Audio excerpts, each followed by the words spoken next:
Hello, everyone, and welcome to this live episode of In Lay Terms. I'm your host, Payman Ascari, and today we have Pastor Artur Pawlowski here with us. How are you doing, Pastor? Good. Thank you so much for having me on your show. No, thanks for coming. So, backstage before we got on, I think I felt like a kid in a candy store. I was saying it was really cool. It's just a few years ago. I was watching you yelling at those bureaucrats trying to break into your church. So, thank you very much for coming on. Yeah, thank you. Well, you got to remember why I yelled at those people because I grew up behind the Iron Curtain under the boots of a totalitarian regime, under the boots of the Soviets. So for me and people like us, we escaped hell, literally hell on earth, control of very highly corrupted, evil people to find peace, prosperity. You can say it, we emigrated for bread, but the most important thing, I think, in my opinion, is that most of the people escaped looking for freedom. Because when you have freedom, you can work hard, you can achieve something beautiful. Like I said many times, I just want to be left alone. I want to work hard, achieve something beautiful, and give an amazing inheritance to my children and their children. I think that's the desire of every father, if unless you're a crazy psychopath, is to pass something good to the next generation. But that was not allowed and is not allowed under a totalitarian regime. So we came from Poland, and believe it or not, we escaped on a boat through Turkey, Istanbul to Athens, Piraeus in Greece, and we had to throw our stuff over the fence. And we lived there for 5 years. We had to go through all kinds of paperwork, medical, and eventually Canada opened its doors, and we came to this country in 1995 for freedom. And if I knew what was cooking already there, then at that time, I don't know if we would choose Canada. We had other offers. We could go to Australia, South Africa. We could go to United States. Canada was very appealing to us because we we wanted what Canada was offering, which was peace. They were never interested in conflicts outside. They just allowed you to work and achieve something beautiful. And I thought it's anti-corruption, so would not allow corruption. I was very naive, of course, at that time. I didn't know that corruption was here. It was just hidden. Now it's open. Now the briberies are flying left and right, just like in Poland behind the Iron Curtain.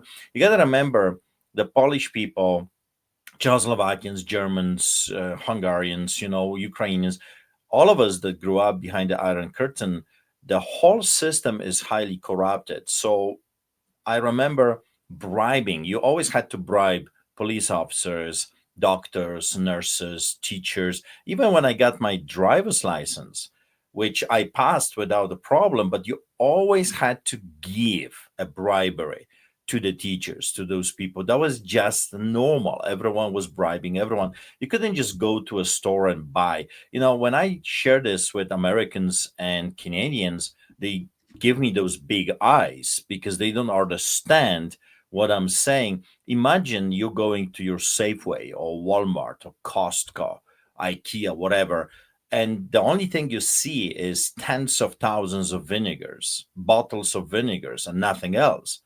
People look at me like I'm crazy. Uh, to this day, I'm not really sure why we had so much vinegar on the shelves. I think because Russians just didn't want to steal that. Everything else was being stolen by the totalitarian regime. Imagine a place where the government was telling you how much sugar you can have a month, what kind of sausage you can eat a month, how much gasoline you can put in your car. Where you couldn't go and buy bananas or citrus or chocolate. I remember my mom had to bribe people to get a chocolate, usually once, twice a year for our birthday, or with my brother, younger brother David, or a Christmas. And if by a miracle of God she was able to get a chocolate with peanuts in it, I would break those little bars, leak the peanut, the chocolate around the peanut, and I would save the peanut, this one tiny little peanut, for the next day. So when I'm sharing this story, especially right now, there's so many young people that say communism is good, socialism is good, fascism is good. You people have no idea what you're talking about. To those types of individuals, I would say, I'll buy you a ticket to North Korea one way, or China, spend a year over there and come back and tell me the communism is good. Come back and tell me socialism, Marxism is good. Of course, those people are sitting in the basements. They are being provided for. They have everything their hearts desire. So the idea of equality, which is, of course, a big fat lie, and that everyone will be equal under the law and equal economically, it's nonsense. It's utopia that will never ever come to pass, because you have a very bad ingredient in that utopia, which is people. People can be very evil, very awful, very greedy. There will always be someone that wants to steal your portion. So when we were growing up, we were ruled. So 36 million Polish people were ruled by about 50,000 communists. So that's why we came here. And now the Marxism, communism, socialism, globalism, or humanism, whatever you want to ism, call it here, I believe it's a hybrid, has found us here. And there is really nowhere to run. This whole earth went nuts. And of course, the past 4 years we have seen it. So why I call those people Nazis, why I call them the KGBs, psychopaths, communists, I kind of threw everything I remember growing up, because I grew up in a city that had a concentration camp. We were playing as kids in the bunkers of the SS. I visited Auschwitz Birkenau, even when I was a kid from the school, many times. I've seen the atrocities. I've seen what happens when you do not put a check on people's behavior. If there is no accountability, if there are no checks and balances, Auschwitz Birkenau happens, and abuse of power and corruption and show trials happens, and arrests. So when those people, for over a year, people need to understand that for over a year in 2020, from the beginning, I became the first Canadian to get the ticket for that, crazy thing. And for from the beginning of the year to the end of the year, I was non-stop followed by the police, helicopters, undercover police. They were visiting me in my home, detectives, bylaw services, health inspectors, for over a year. So when they came on April 2021, I have been already ticketed, threatened, assaulted, followed, investigated for over a year. And they were breaking the law, especially Criminal Code of Canada, Section 176, 1, 2, and 3, Charter Rights and Freedoms, that start with a preamble, whereas Canada acknowledges the supremacy of God and the rule of law. Of course, fundamentally guaranteed rights that are no longer fundamentally guaranteed. I'm sure you are aware of that. Section 1 is enabling them to pick and choose whatever they want. We do not have any more rights in this country, is what they say goes. The truck convoy, the freedom convoy, the biggest civil rights movement in the history of Canada, proves my point that those people have a total disregard to law and order and justice. So going back to the story, the culmination, I think it happened during the Christmas, because you got to remember, at that time, Canadian government outlawed singing, which is to this day, and I shared this story probably 1,000 times, maybe more. It's still a shocker to me. How can a government outlaw singing, congregating, just like the Soviets did? You are not allowed to eat. You cannot eat with your family members. I remember when the chief of police said, if we will catch you having an extra car in your driveway, we will break the doors and we will arrest everyone. It was insanity at the highest levels. You could not have Lord's Supper in the church. They were telling us we are in this crisis and you cannot feed the poor. You got to also remember that I received my first citation not really for keeping the church's doors open, but for saving lives. I feed thousands of people on the streets of Calgary for the past 25 years. We never stopped. And the Canadian government said that we are in this crisis and I must stop feeding people. And I said, people, you do not make any sense. Because if you shut down soup kitchens and if you shut down shelters, what do you think is going to happen to 15 to 20,000 different individuals roaming the streets of Calgary without receiving necessities of life? I mean, I'll tell you what will happen because I've seen it. They will turn into crime. They will hurt people. They will break into garages, into your homes, into grocery stores. People need to eat. People need to eat. So leave me alone. Let me feed them. I'm doing this for free.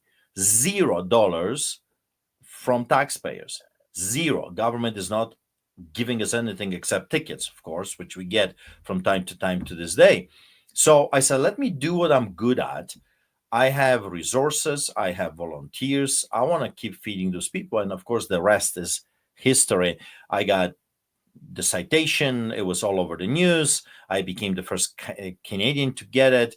They did a big deal. They called me Nazi, they called me Hitler, they called me grandma killer, grandpa killer, all kinds of nonsense. I am a destroyer of communities. People will die because of me. The whole city is going to collapse because I kept feeding the poor.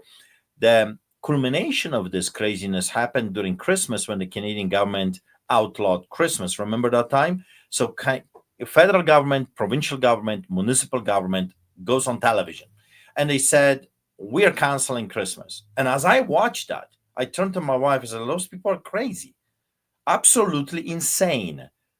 How can you cancel Christmas? You can't cancel God. You can't cancel Christmas. What, you're a Grinch? So I went on television too and I said, you people, you devils, you little demons, you little green Grinches, I'm canceling you. And I invited people to the biggest Christmas celebration in the country. Thousands of people showed up. We did it at City Hall and I broke some kind of a record.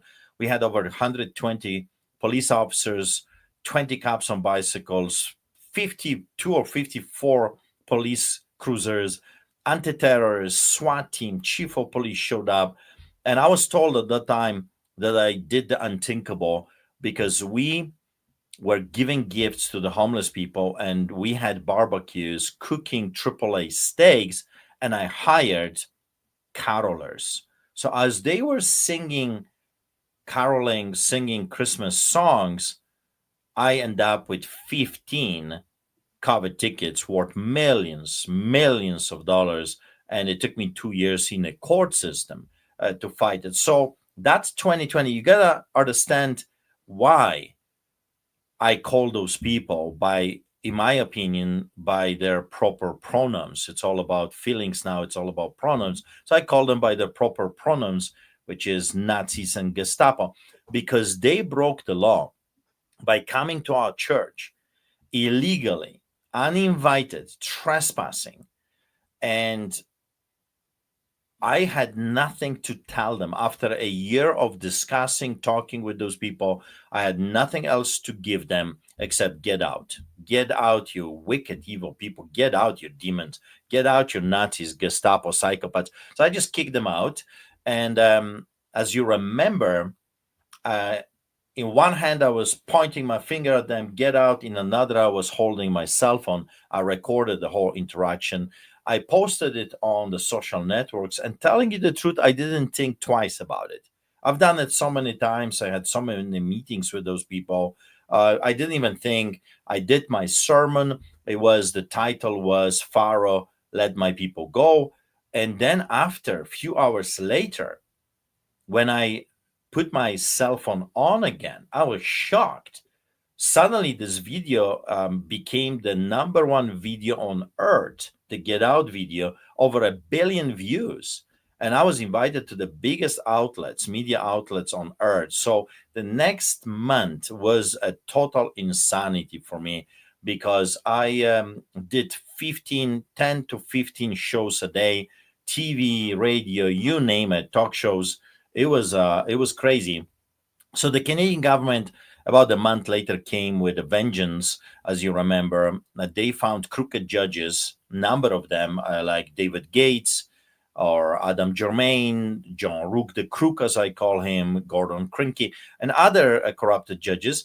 And they gave them the power to come to our church and arrest us with anyone they wanted to come to the church. So they came with a SWAT team. Can you imagine anti-terrorists showing up at the peaceful assembly, entering the church? But here was a problem. The church was packed and hundreds of people were outside. And when the Gestapo showed up, someone yelled. I was already preaching at the pulpit, and someone yells, Gestapo is here. And I saw men giving their keys and their wallets to their wives. And they said to the police, you take this man, you will have to arrest us all. So they withdraw themselves and they waited. Like the hyenas that they are, they're only attacking packs. They waited for the people to go home. And as I was driving back with my brother David, we got Oh, okay. arrested in the middle of the highway in rain, on my knees.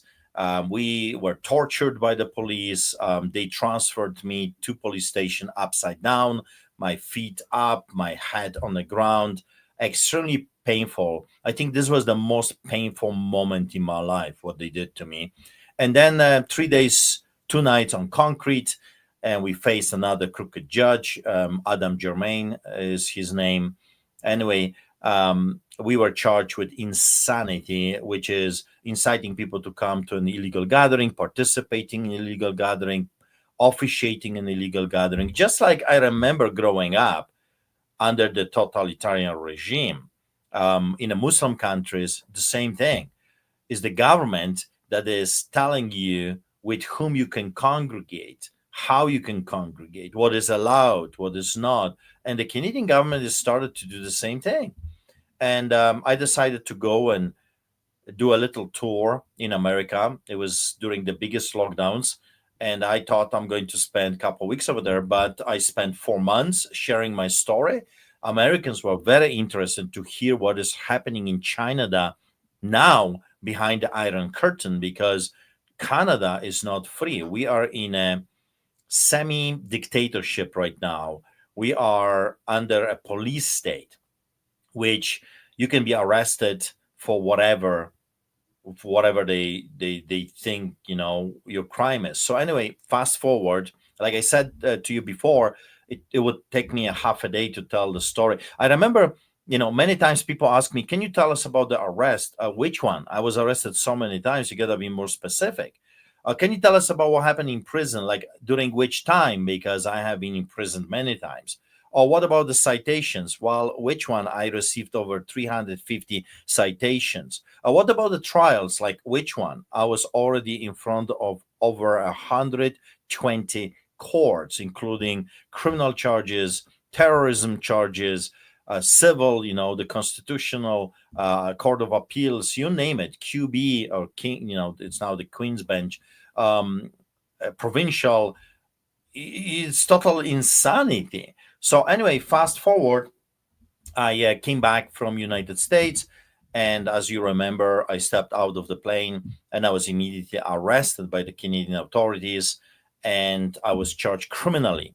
I was charged with criminal offenses for keeping the church's doors open and for baptizing my daughter in a park in a river outside, and for officiating illegal gatherings and participating in them, and crazy, not wearing a muzzle, and off I went to jail again. So I was arrested multiple times by RCMP, that's like American FBI. I was arrested by detectives, Calgary police, uniformed, undercover, you name it. I had it in my home or in the church. And then the truck convoy came. And I'm telling you, this was the most beautiful thing I have ever seen on Canadian soil. Up to this time, we had rallies, thousands of people, 15,000, 20,000 in Calgary. I was traveling all over Canada doing protests, rallies, marches. everywhere. And when the truck convoy started to roll, I received a phone call, and at that time, they called me Canada's pastor. So they said, Pastor, would you like to become our pastor for the movement? So, of course, they didn't have to ask me twice. It was a great honor. To this day, I believe this was one of the greatest honors that I ever received, to be called to become a pastor of such an amazing movement. And I started to do church services for the truckers and farmers. I did multiple of them. And then they went to Ottawa. I was supposed to go with them, but my wife, she's quite often a lot smarter than I am. She said, if all the men will go to Ottawa, who's going to stay here with us, with women and children? Who is going to organize rallies here and attend and do stuff? And she had a very good point, because if all the men will go to Ottawa, who is going to stay here and support the movement? So I decided to stay. And right after that, I received a phone call from Milk River and Coots. Milk River and Coots, that's a point of entry between Montana and Alberta. And they said, Pastor, would you come to cheer us up, because the police officers showed up dressed in black, and they're pointing machine guns at our children playing street hockey. It's a very crazy situation. People are getting depressed, and it's really bad. Can you come and do church services for us? So I packed the car. I went there with my son Nathaniel and our worshiper. We took our worshiper speakers food. Off we went to Milk River. I did the church service over there. There was a lots of RCMP. It was fake news, and the whole 9 yards. But people were beautiful. I saw some of the most extraordinary things I have ever seen in Canada. Every color, every Cree, people would come together, hugging each other, crying with each other, loving, singing, feeding. They would bring cats and dogs and horses. It was fire pits, bouncy houses, street hockey. It was a Canadian way of fighting the tyrants, which is kind of cute, in my opinion. Of course, the government disagreed by evoking emergency act. Those bouncy houses were super dangerous for the totalitarian regime. But it was kind of cute, because you see revolutions, right? And usually they're bloody, and all kinds of evil is being done, and violence. Well, Canadian way of a revolution is, let's just jump in a bouncy castle. Let's just dance and sing and eat together and be merry. And it's like, wow, I've never seen something like this before. It was so amazing. So I did my job. I cheered them up. I prayed. We did Lord's Supper. That's a Holy Communion in Christianity, breaking the bread and remembering what Jesus did on the cross, and that he died for us. And by the way, Jesus is the most amazing freedom fighter that ever lived. He lived, he was born, he lived, and he died for our freedom. He wants the people to be free. He says, who comes to me is free indeed. Whom Son sets free is free indeed. Where the Spirit of the Lord is, there is liberty. So it was beautiful. And then I went to the RCMP, and I said, would you open the barricade, because I want to go to Coots and do another church service? And they did. They opened the barricade for us. We went to Coots. I delivered another sermon on a private property, in a restaurant, to a packed house. And I told the Canadian people to stand for God and state given rights, but do it peacefully. No guns, no swords. That's not how we fight. There is more of us. We can paralyze their system, solidarity style. And you got to remember, I'm a Polish immigrant. I've seen the revolution in Poland, and the people won not because they were violent. They won by the sheer numbers. When millions of Polish people refused to work for the tyrants, it paralyzed and destroyed their system.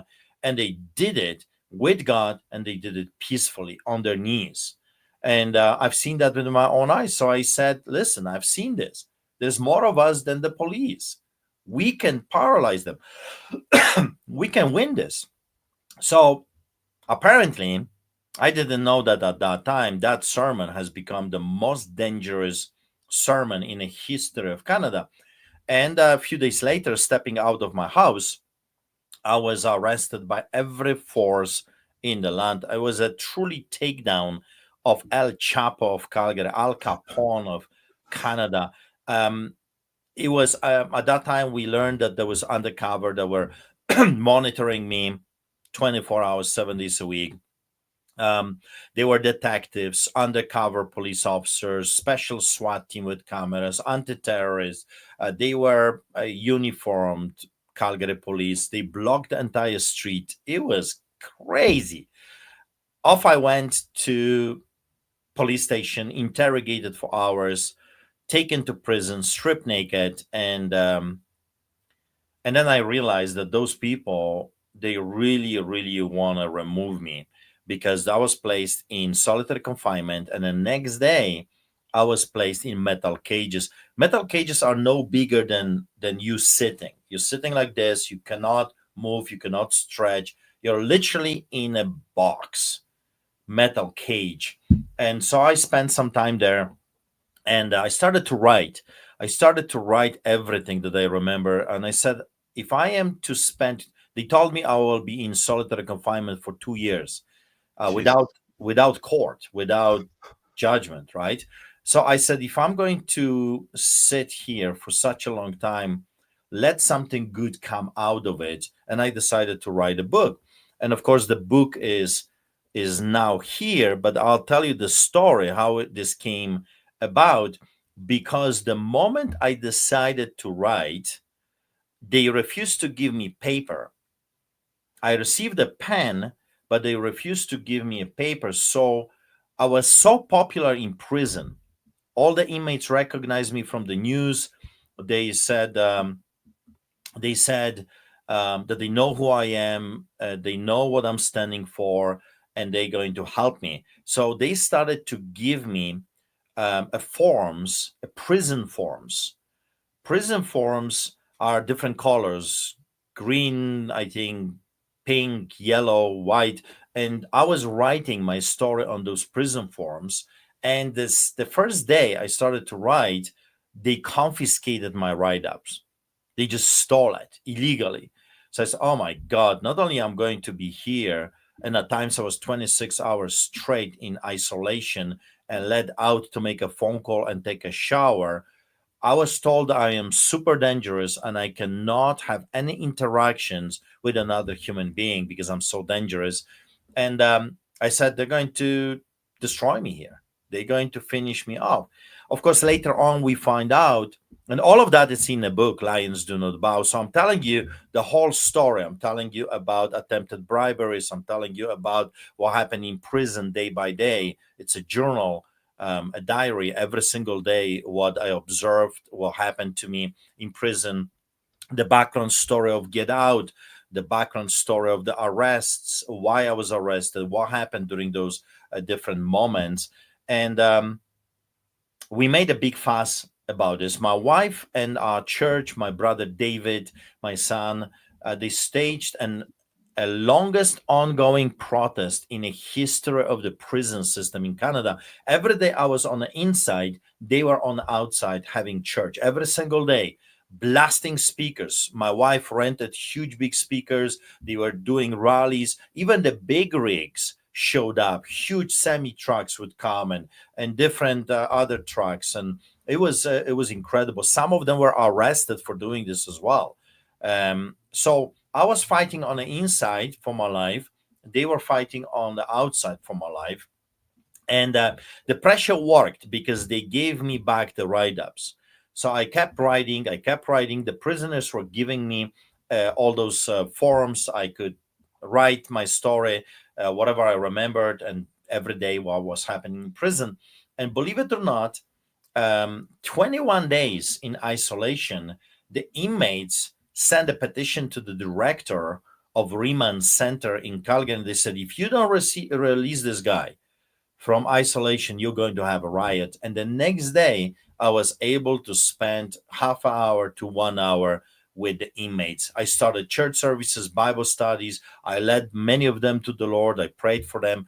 I even had Muslims coming to me asking if I would cast out demons out of their cells because they couldn't sleep. So I would go over there, I would cast out the demons, and the next day they would come and said, for the first time, we could sleep with out the problems. So this was going on every single day from that moment on. I was doing my interviews from the phone. My privileges were taken away from me. I couldn't call, but I was so popular in prison by other inmates that everywhere I was going, they would bang on the doors yelling, "Free Pastor Art, free Pastor Art, free Pastor Art." It was incredible. And every time I would be released from my isolation, I would walk to the phone, and they would stop their conversations, hang me the phone, and says, "You can call using my Orca number." Orca number is a prisoner's number, and you need that and a voice activation to phone from prison. My privilege were they were messing with my phone calls, but the inmates were giving me their privileges, and I was able to phone and do interviews. I did interviews, church services from prison. I did rally even. I even preached to the people when they were gathered outside. My wife would put a cell phone and put it on the speakers, a microphone, and I was able to address the people. Those guards were freaking out. It was crazy.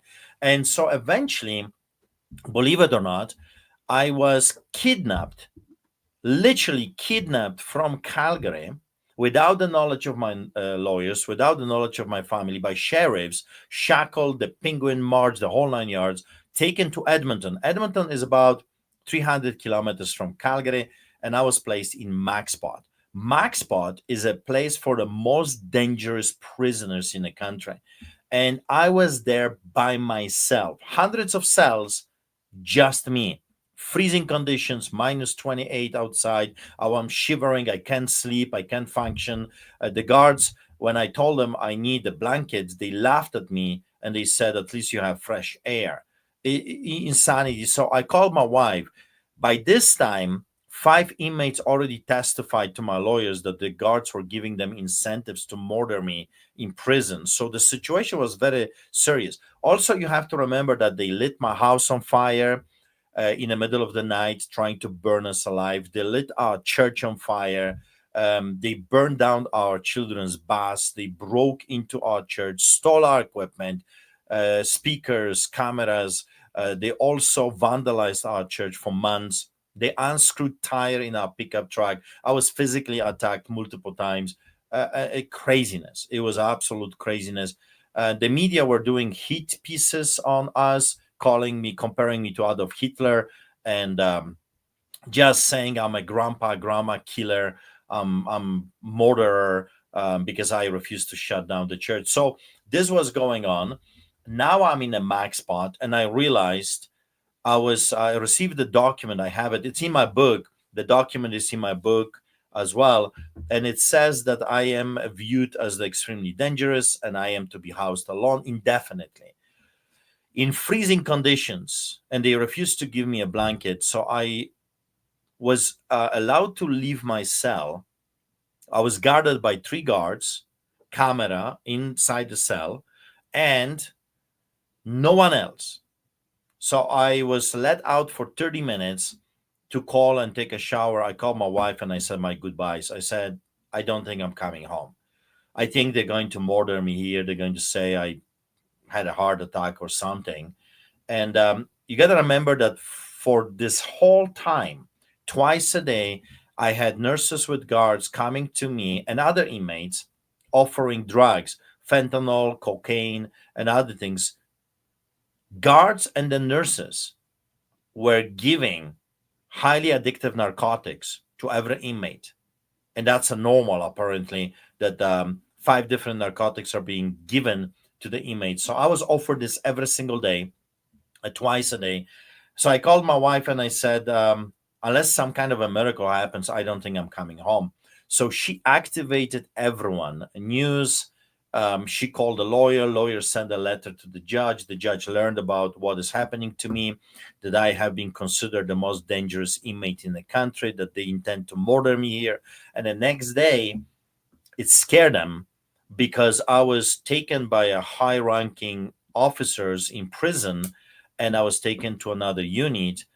But here is a kicker: without the evaluation of the doctors, without even the knowledge of Alberta Health Services, I was placed in a psych ward, completely illegal, Soviet style, dealing with political dissidents. And I spent a week over there. During all of this ordeal, I kept writing everything I observed, everything I've seen. I did interviews with inmates, and I'm telling the whole story in a book, Lions Do Not Come, which is in a pre sale order right now on Amazon.com for the American people and the whole world. And then for the Canadian people, shipping, free shipping in on Amazon.ca. So if you're interested in the whole story, you can find it there. And during my time in prison, my manuscript was stolen, taken away from me 3 times by the Canadian government.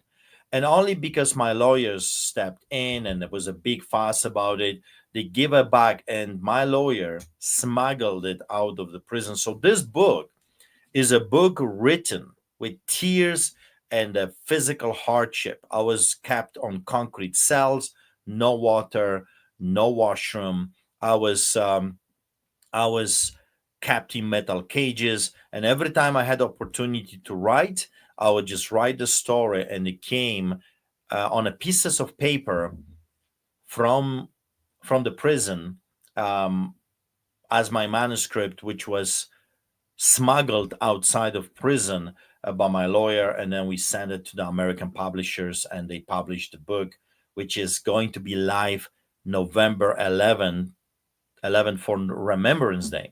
And now you can pre-order your copy, and then it will be shipped to you after November 11th. So then finally I'm released from prison. The judge stepped in, and I was placed on house arrest. So I almost spent 2 years on house arrest, a year and a half.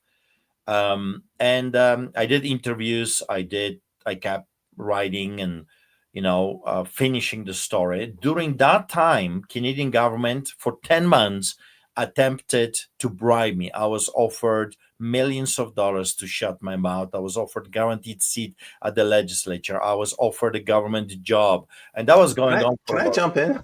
Sure. There's so much there, and I've been taking notes in my head of what I was going to ask.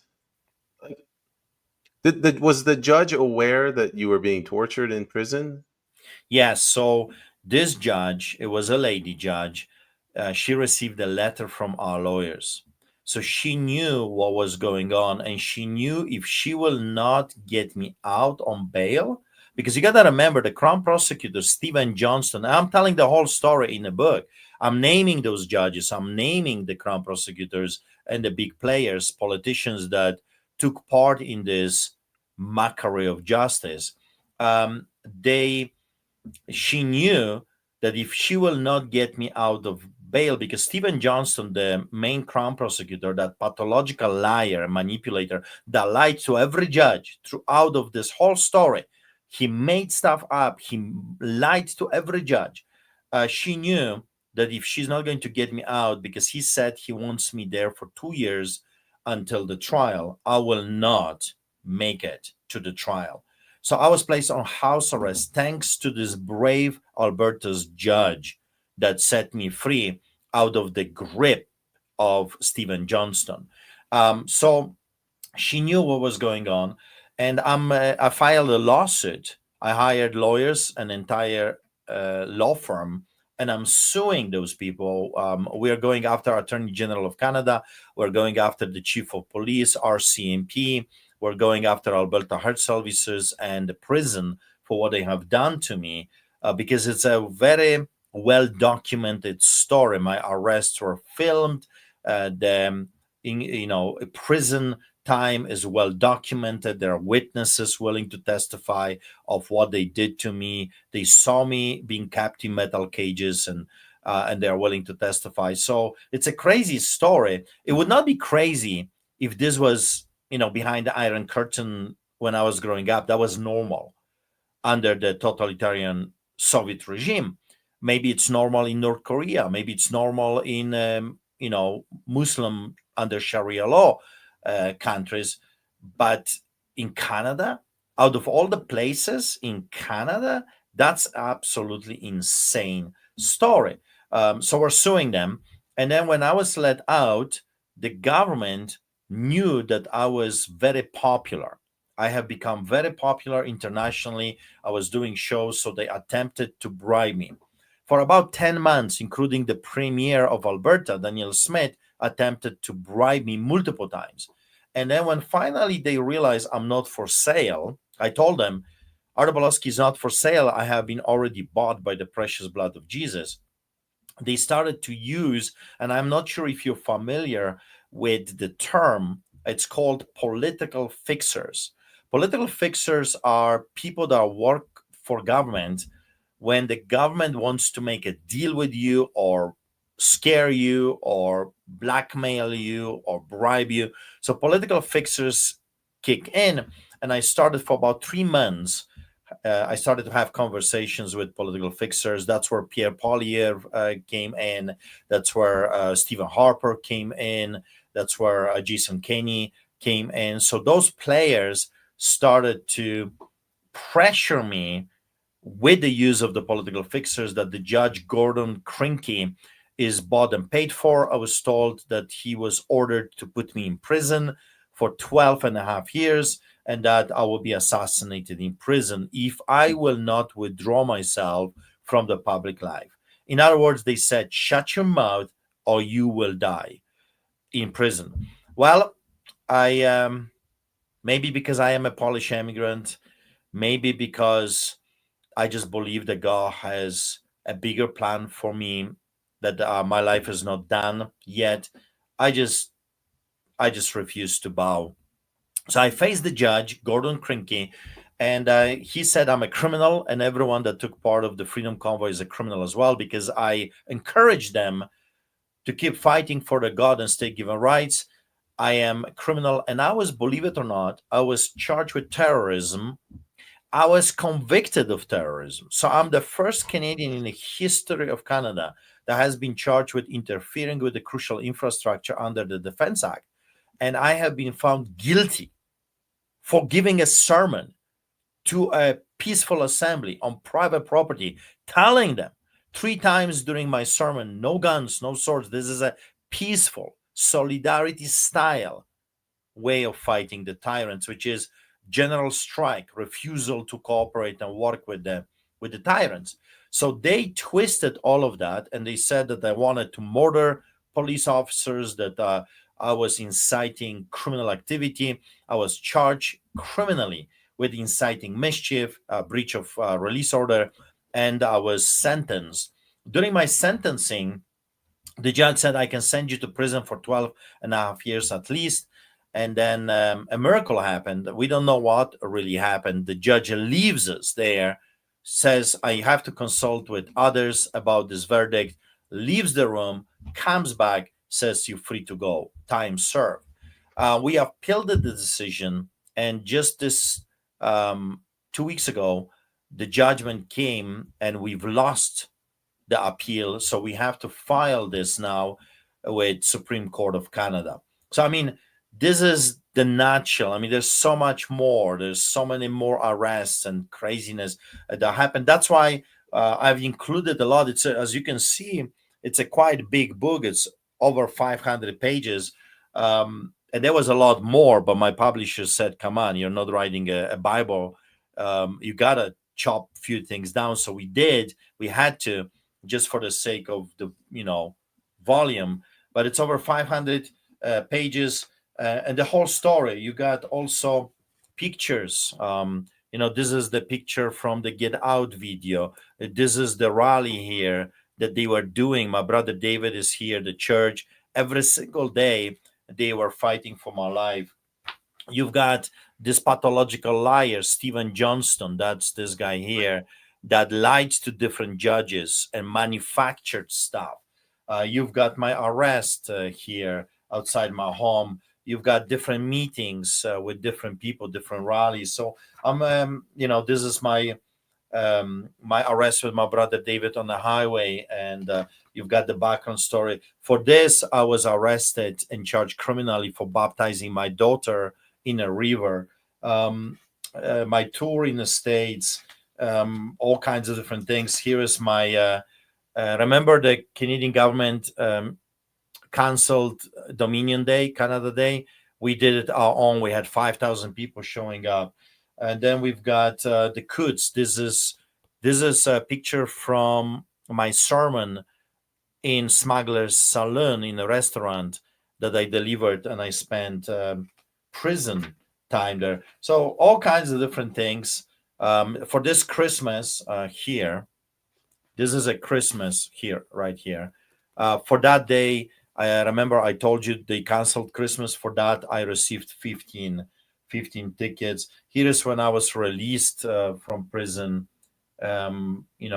saying hi to my daughter and my son. Here is with Eric Trump. I had multiple meetings. Here is my son Nathaniel. Right. I was invited to Belgium to testify before the European Parliament about what is happening, what the Canadian government is doing. I couldn't go. Canadian government refused. It did not allow me to go and testify. So my son Nathaniel and my wife went for that, for testifying about what is happening to his father. My son was already detained 5 times for that. So it just gives you an idea how evil those players are.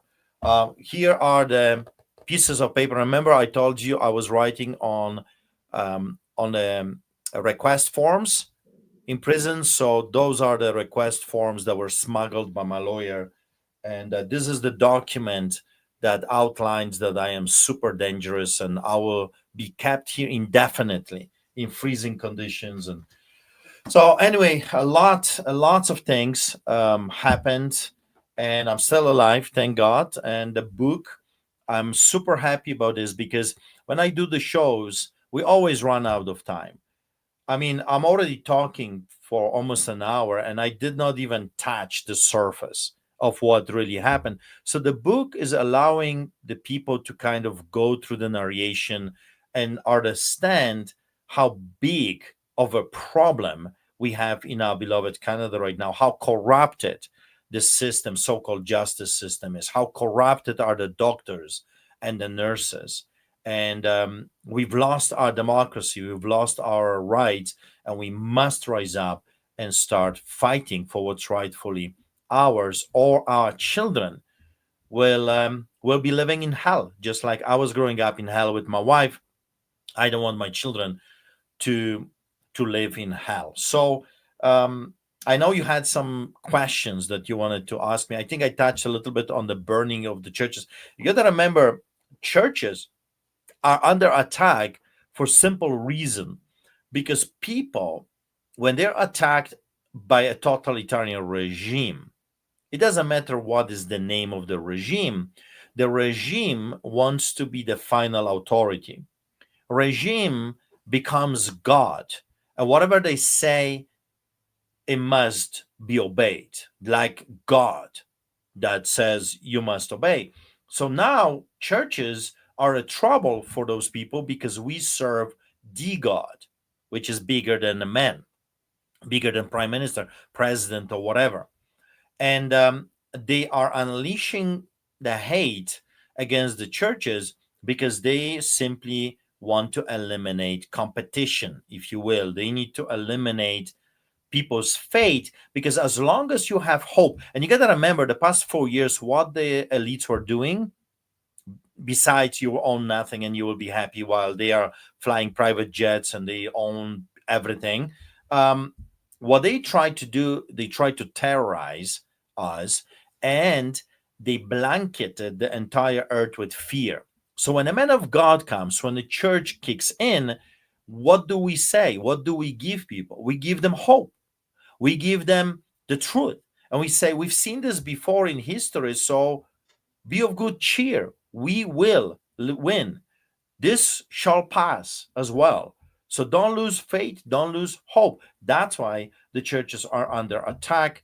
That's why the totalitarian regime of the liberal government under the Castro's son, Justin Trudeau Castro, or a Caligula as my son calls him, the psychopath, the Caesar or whatever, um, king, of Canada, he is attacking the churches and charitable organizations because the tyrants know as long as the nation has faith bigger than faith in the government, they will have a very hard time to control and subdue such a nation.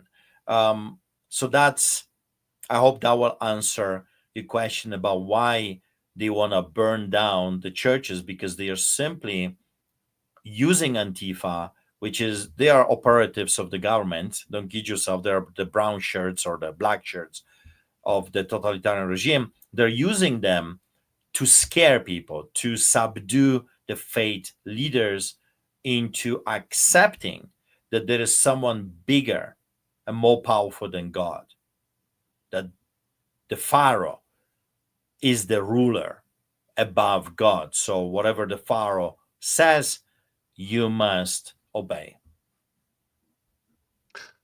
Pastor, I just wanted to, one thing I wanted to point out. I asked you earlier if the judge knew what was happening in the courts. So people understand a decision was made that you were the enemy of the state. You're telling, spreading the truth. So the police officers found some way to justify it. The judge found some way to justify it. And then the prison system found some way to justify it. This isn't just some random series of events, right? No, no, no. Everything you see, that's a very good point that you're making, because our lawsuit is alleging conspiracy to commit crime. So we're not just suing them. We are alleging that all those different various of government entities, the justice, so-called justice system, so the judges, the crown prosecutors, police department, chief of police, RCMP, and all the other players like Alberta Health Services and the prison system conspired collectively together against me personally, my family, and also our church. In other words, this was not a random thing. This was a very thought through attack on our lives. And this is not just allegation. We have already proof when the judges behind the closed doors of camera, no records, conspired together how to arrest me with different politicians, different players, how to hurt me, how to destroy the church. We had spies in our church from government. So all those different things were unleashed on us to destroy us, to destroy me, attempted assassination attempts on my life and other things. The government was doing this, and that's what we're going to prove during the proceedings. I'll tell you this much: I already received a phone call from a political fixer telling me, you will never win, we will drag this for 10 years and it will cost you millions of dollars. So they already are scared of this lawsuit, because we're not simply going, give us money as a penalty for what you have done to me and my brother David and my son and family.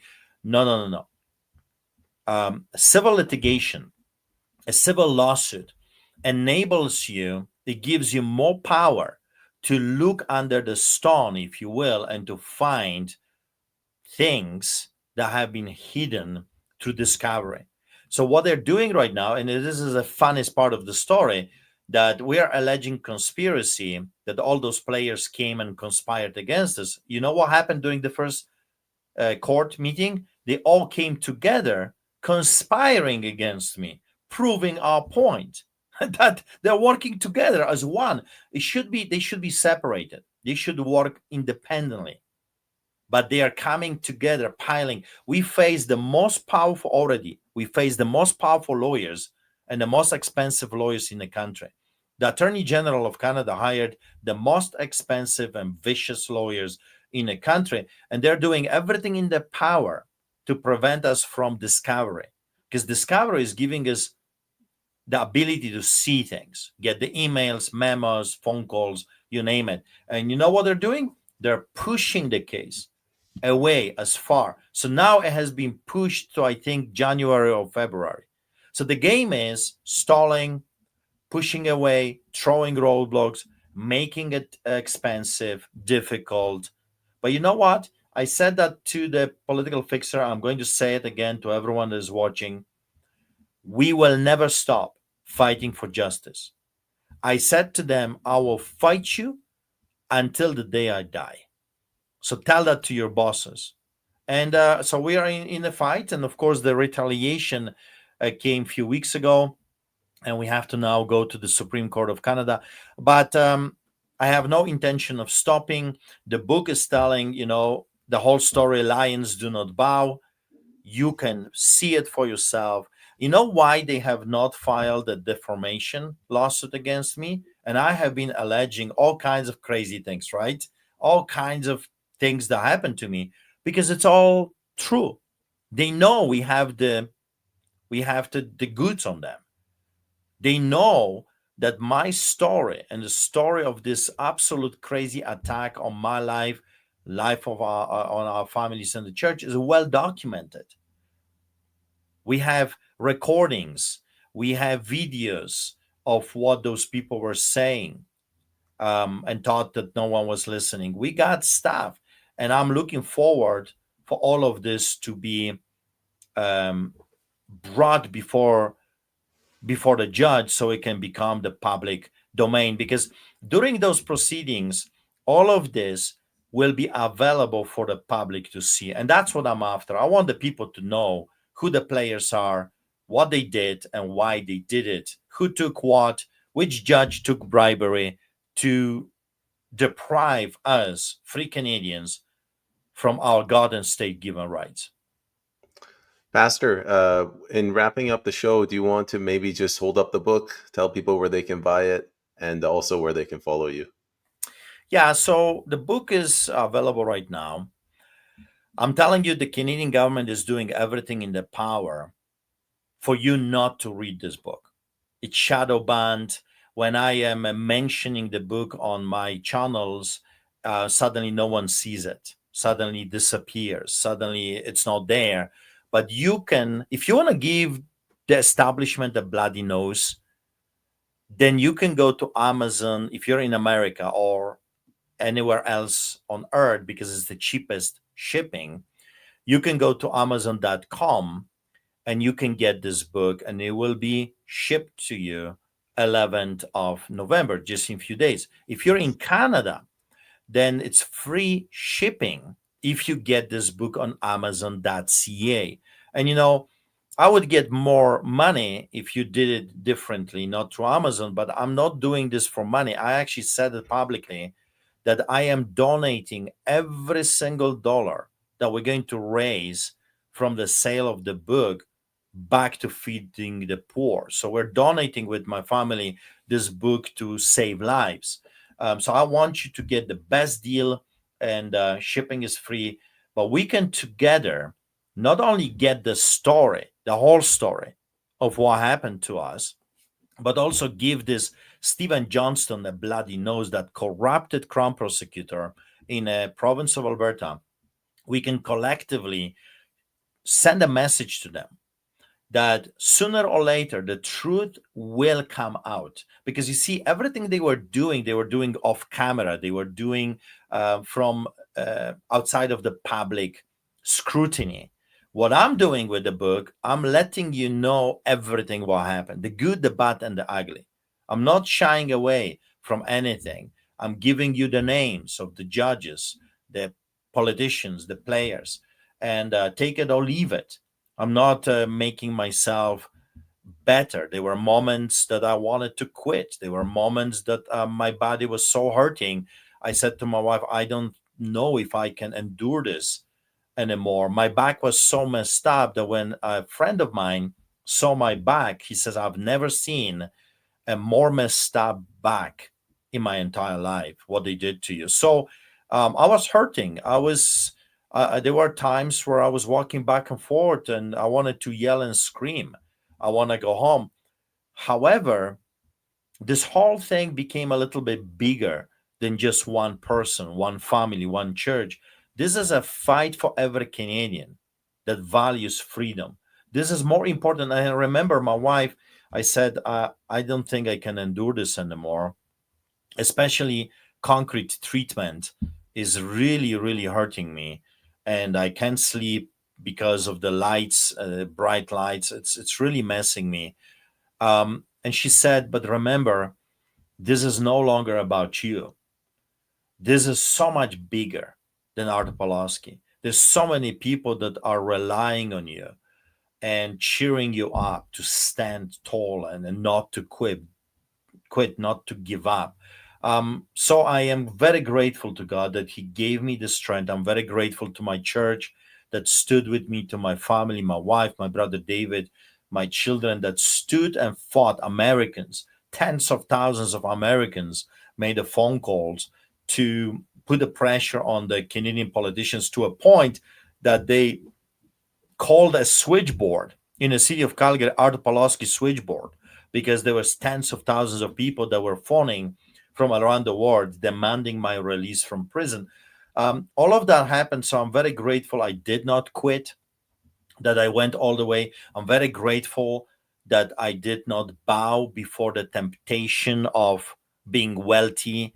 I was offered $2 million to shut my mouth. I was offered a guaranteed seat at the legislature. And all those things are very appealing to the flesh, right? Think about it. My trouble is going away. I was told by the premier and by her handlers that the charges will disappear, that I will be free man again. So when you're hearing stuff like this, those are very appealing. And your flesh, your mind says, "I want to get out of this pickle," if you know what I mean. But I'm very grateful that I endured it and my family endured it.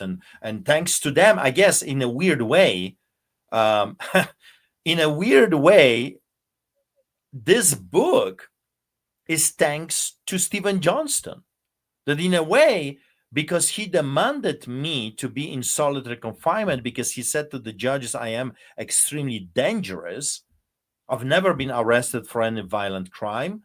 Every time I was arrested, it was for me doing my job as a pastor, feeding the poor and preaching the gospel, keeping the church's doors open. I've never been charged with assault." And yet, according to him, I was so dangerous. I had to stay in solitary confinement. If I was not in solitary confinement, I'm telling you, I will have no time to write, because I am a person, a people's person. I love to hang around with people. I love to minister, pray. I would teach Bible. I would do church services. I would be active. But because they kept me sometimes 24, 26 hours straight in solitary confinement, at times I was just writing. I kept writing another page, another page, another page. And then, thanks to a bravery of my lawyer, the manuscript was smuggled out of prison. And now we have Lions Do Not Bow. So, in a way, it's a crazy story.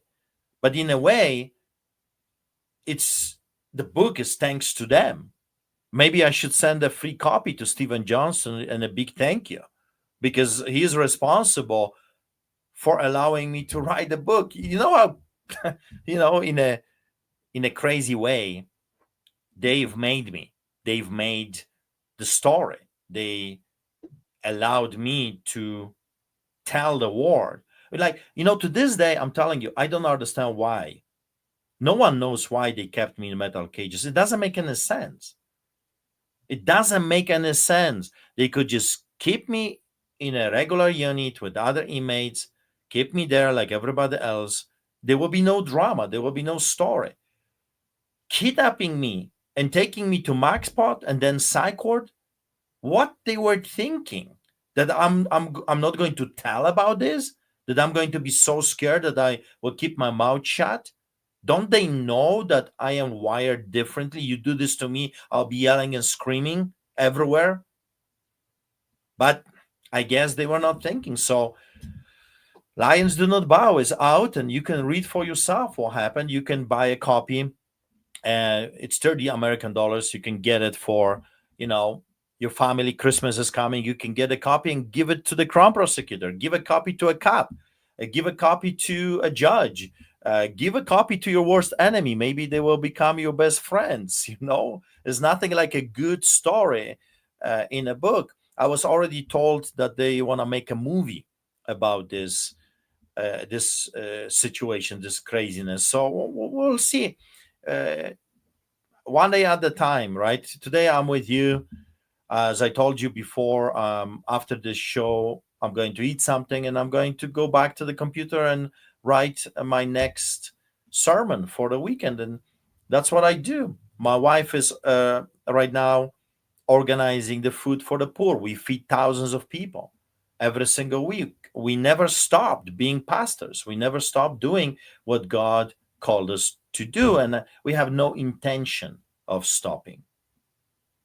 Well, Pastor, please don't stop doing what you're doing. Best of luck on your court case, and on behalf of all of Canada, thank you very much for everything you've done to inspire us. Well, thank you so much for having me on your show. And remember, courage, fear is contagious, but courage is also contagious. And people are waiting for someone to stand up against this evil. And I'm very privileged that God has given me that strength to be able to tell the people that when we come together, there is more of us than of them. That when God shows up, the moment God shows up, it's over for the villains. Without God, we have already lost, but with God, we have already won. The enemy just doesn't know it yet. So be lions. You were never called to be chickens or turkeys in a chicken farm. You were called to be eagles. You were called to be lions.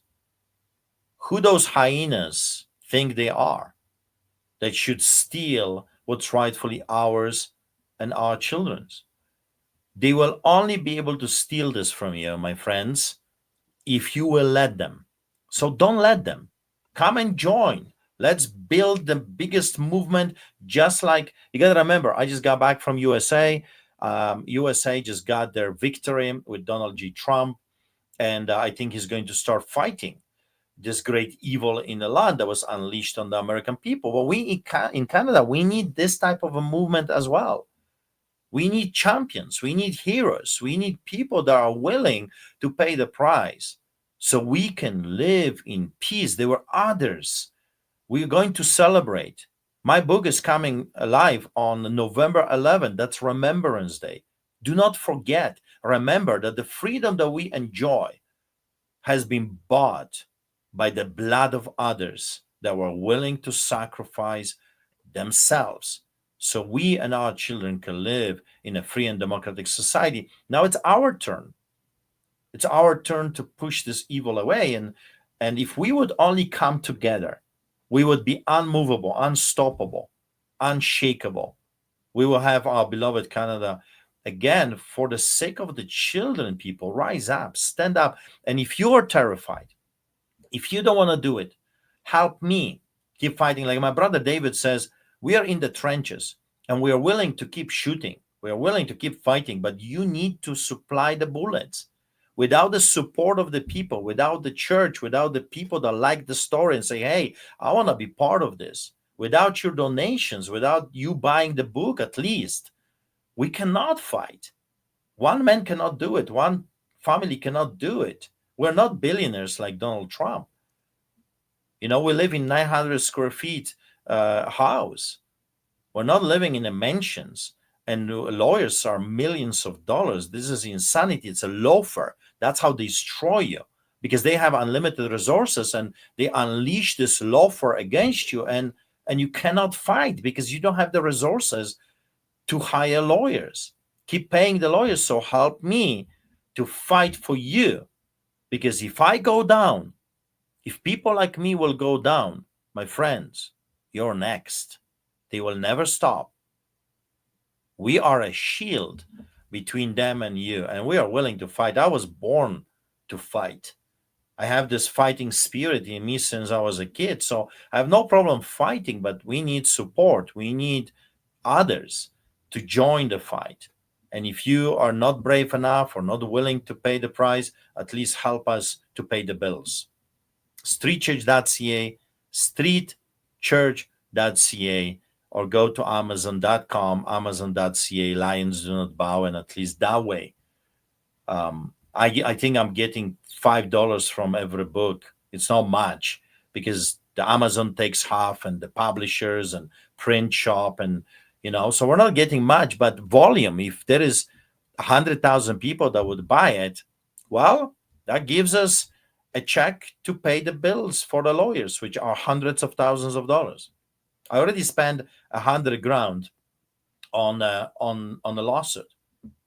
Wow, It's expensive. crazy. But if I don't do it, if you don't do it, then we are giving them our inheritance without a fight. And that, I cannot live with that. So I'm doing everything in my power to raise the funds, to get the people aware of what's going on so we can keep pushing this evil away. You heard him, everybody. Please go and support Pastor Pawlowski any way you can. Pastor, I wanted to thank you very much for coming on, and I wish you the have a wonderful rest of your day. Thank you so much. God bless you. Bye.